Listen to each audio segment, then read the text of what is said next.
Beyond the Gates reveal. The atmosphere at the Fairmont Crest Charity Gala had been caught long before the first glass was raised. That particular brand of polished tension the elite wear like perfume, where every smile is measured, every compliment is a transaction, and every glance can become a verdict.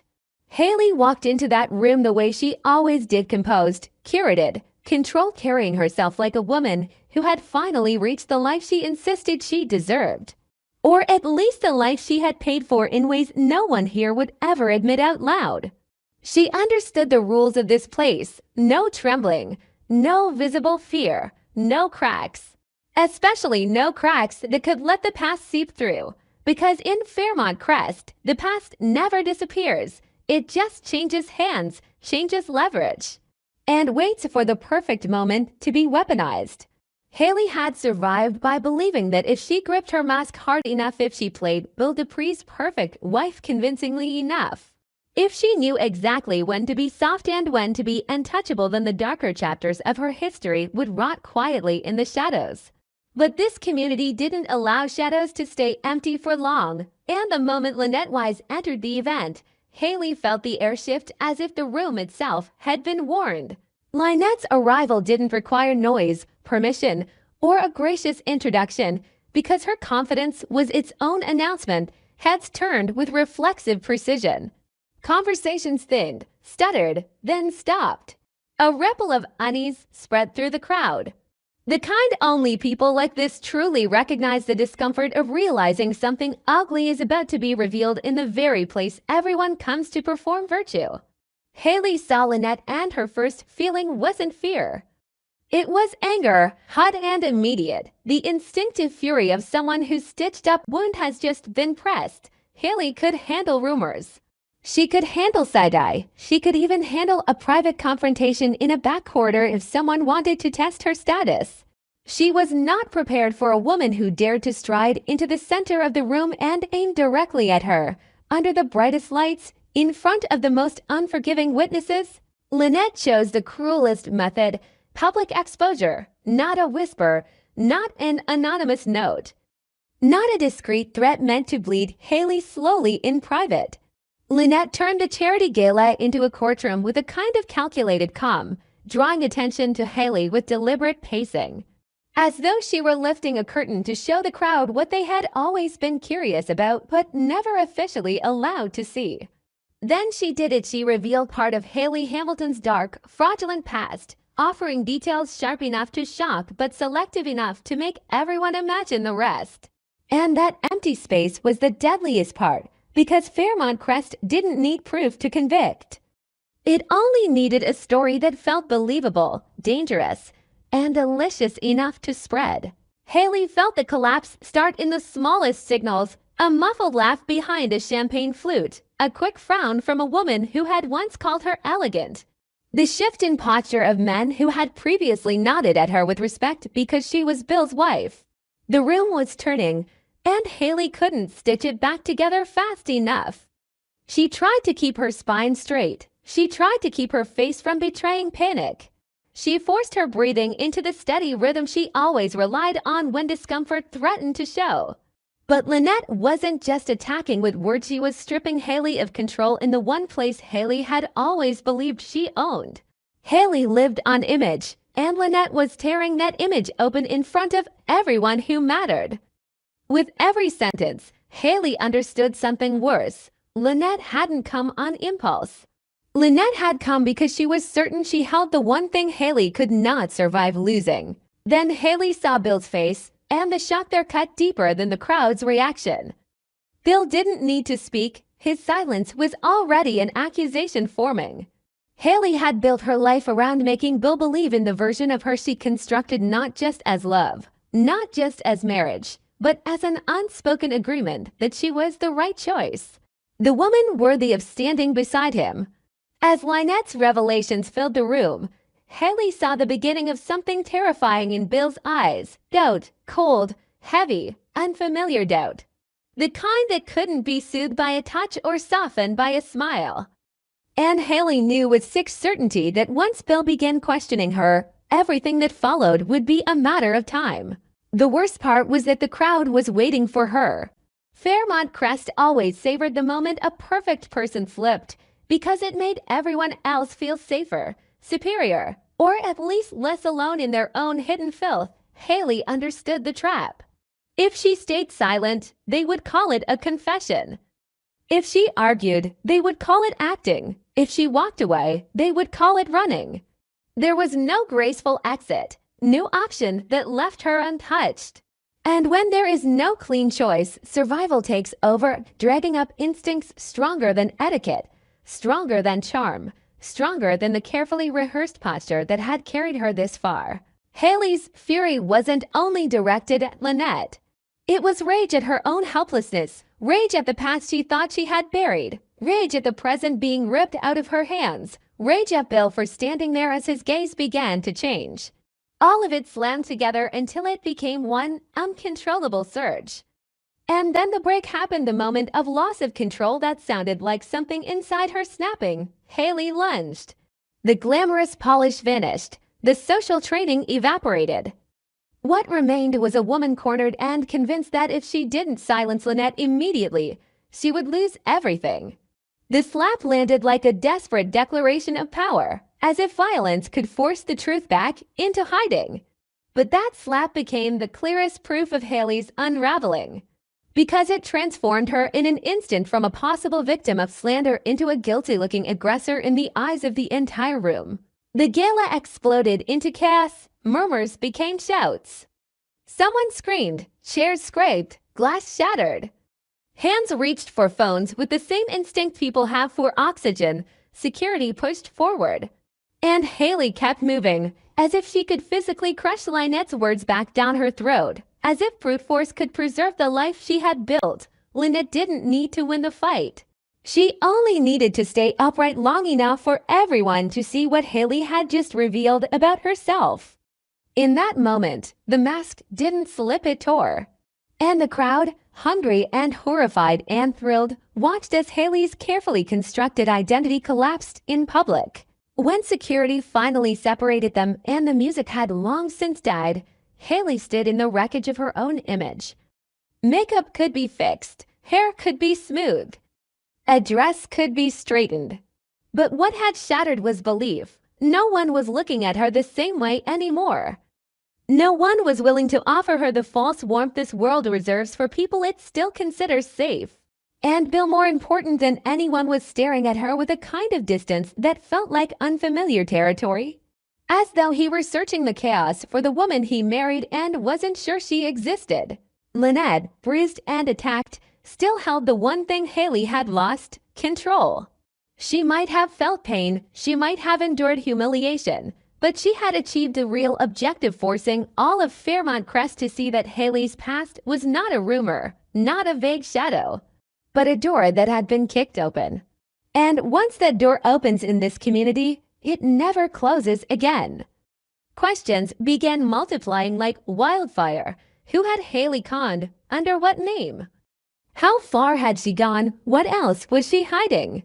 People who did business with Bill would suddenly wonder if they were standing too close to a new kind of risk. People Haley had helped or introduced would begin replaying every interaction, looking for manipulation. In a world where reputation is currency, Haley had just been declared bankrupt in public. And this wasn't only a social scandal. It became something sharper, darker, more dangerous. Once Haley's identity and history were under scrutiny, everything connected to her present life would be dragged into that scrutiny too, especially the unsettling signs surrounding Bill Dupree himself. Every recent moment of his fatigue, every strange symptom, every uneasy rumor would be reconsidered through a new lens. The whispers of an active poisoning plot would no longer feel like distant gossip. They would feel like a thread someone might finally pull. Haley understood exactly how deadly that was, because if investigators began linking her concealed past to Bill's current condition, the story would stop being a wife with secrets and become a wife who is a threat. And once that transformation happened, there would be no safe place left for her to hide, no charm, no tears, no performance capable of undoing it. Haley was escorted away from the center of the room, but she still felt exposed, as if she were standing under the same lights with every eye locked on her. In her mind, the plans she had relied on to keep Bill close, to keep her status intact, to keep her future secure were collapsing into something more desperate, more ruthless. She knew if she let the investigation unfold naturally, she would be destroyed, quietly stripped of everything, branded a fraud, expelled from Fairmont Crest like a stain the community needed to scrub clean. But if she fought back, if she tried to silence Lynette through other means, if she attempted to rebuild her image with a new lie, she risked exposing even more. And now, after what everyone had just witnessed, no one would be inclined to believe her anyway. Bill still didn't speak, and the silence was what chilled her most. Because Bill Dupree was powerful, and when powerful men go quiet, it usually means they are calculating. Haley could see it. He was no longer instinctively on her side. He was observing, weighing, deciding whether she was his wife or his danger. And in that precise shift, Haley realized her marriage could become a war for survival. By the time the gala ended, the rumors didn't need to wait for morning. They were already moving, multiplying in real time. Haley could almost hear the footsteps of scrutiny closing in behind her. And as she fought to keep the last scraps of dignity from collapsing in front of Bill, as Lynette's presence hung over the night like a blade waiting to drop again, a colder thought slipped into Haley's mind and refused to leave. If the investigation into her past widened, people wouldn't just uncover old cons and old names, they might discover the line leading straight to the poisoning plot surrounding Bill. And if that happened, this would no longer be about humiliation. It would be about prison, about ruin, about survival. And as Bill turned away from her without offering even a single word of comfort, Haley understood something terrifying. Lynette hadn't come merely to expose her. Lynette had come to force her hand, to corner her into striking first. And the only question left was how far Haley would go, and how quickly, before she decided the only way to silence Lynette was permanently. After the charity gala shattered like a glass palace, Haley stepped out of Fairmont Crest's spotlight carrying a feeling that was hard to name, part humiliation, part fury, part panic, part stubborn self-deception that everything could still be salvaged if she moved faster, struck harder, turned colder. She had already committed a cruel act to intimidate Lynette, an act she framed in that moment as pure survival, as an emergency brake yanked at the last second before her life plunged off a cliff. But Haley forgot the simplest rule Fairmont Crest teaches through the most merciless examples. Some people don't only want money, they want the sensation of victory. Some people don't only want you silent, they want you hurting. And some predators, once they taste the power of watching you fear them, will never stop at blackmail. They will want your fear to become routine, to become habit, to become a scar on your skin that reminds you, every time you breathe, that control is no longer yours. Lynette, after being threatened by Haley, no longer found it satisfying to squeeze extra cash out of a filthy agreement. She wanted Haley to pay with her body, with pain, with the stripping away of that glossy social armor Haley used as protection, with helplessness delivered in the one language Haley couldn't spin.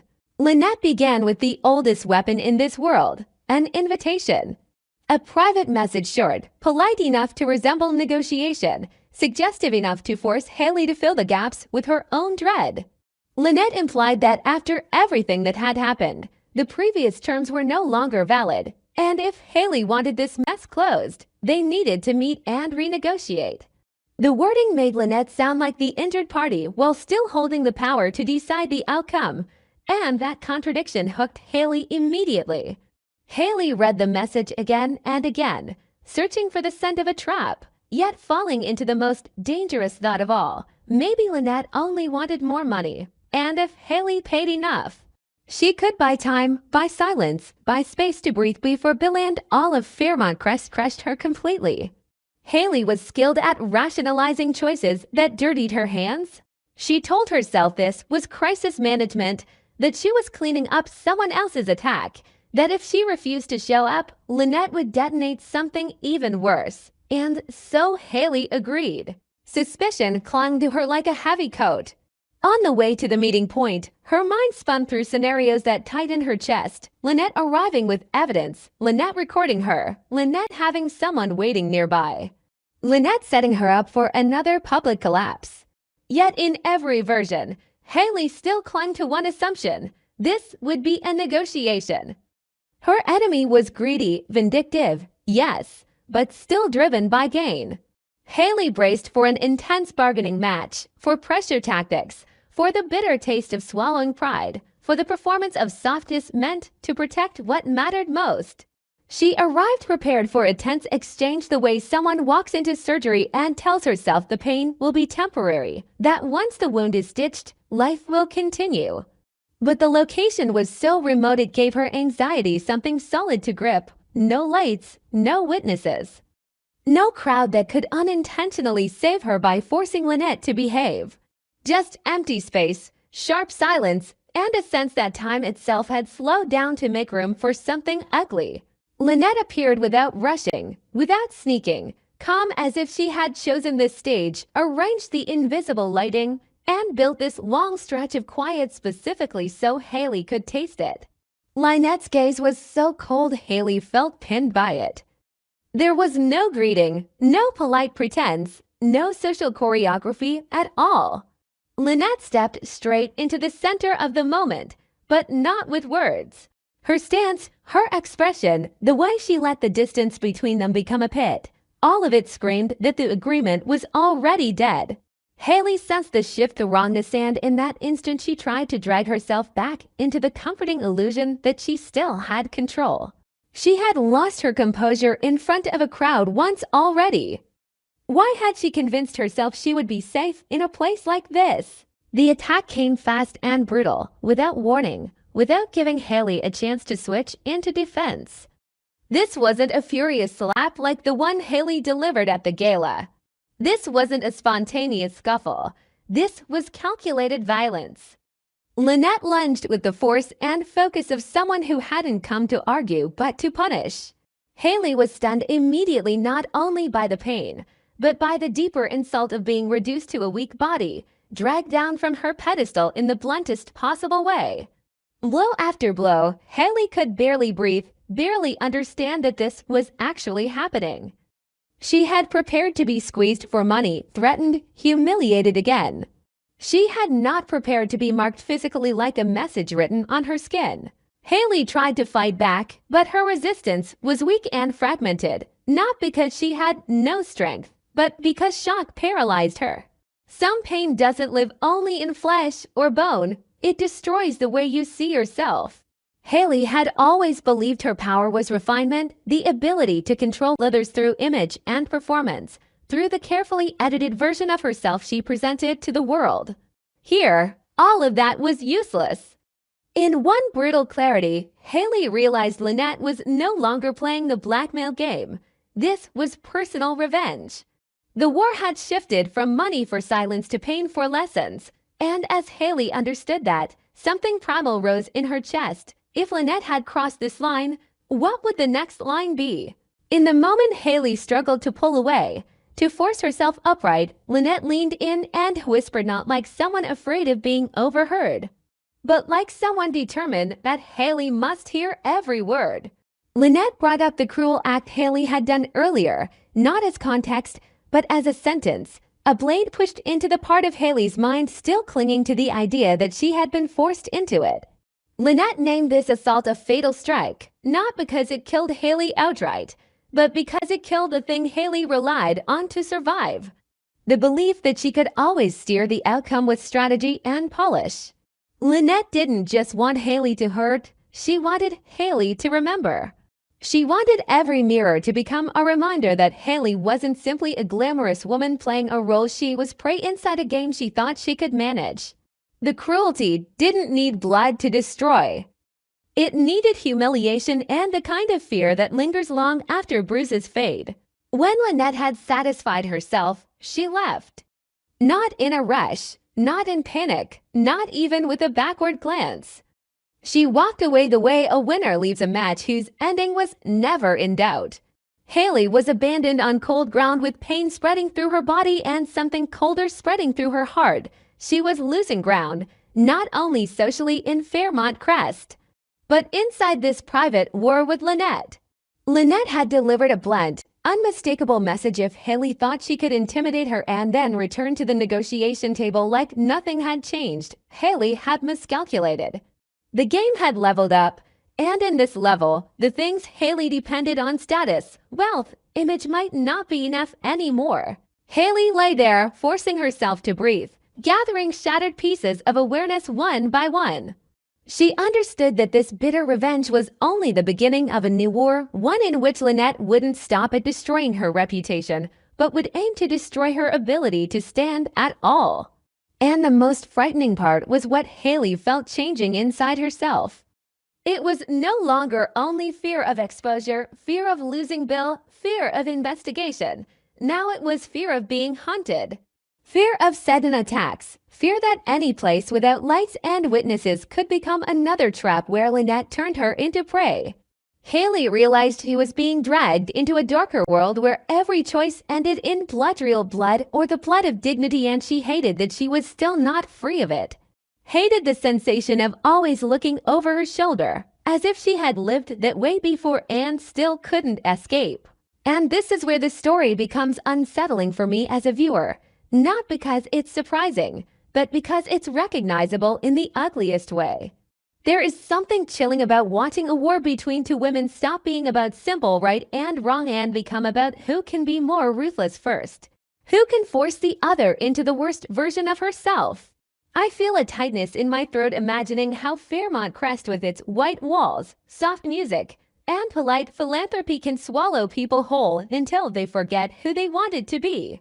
Haley deserves blame for what she chose, for the cruelty she used to threaten Lynette, yet it's hard not to feel a darker kind of dread seeing her left there in pain, stripped of the last illusions she used to survive, because it feels like a warning. When you enter a power game fueled by lies and fear, you eventually get punished with the same weapon you once used. Lynette becomes a distorted mirror of the community itself. She doesn't need justice, she needs control, and that need is more unsettling than the blows. The final image closes on Haley's eyes. The pain is still there, raw and immediate, but something else has formed beneath it, hatred concentrated into a silent vow.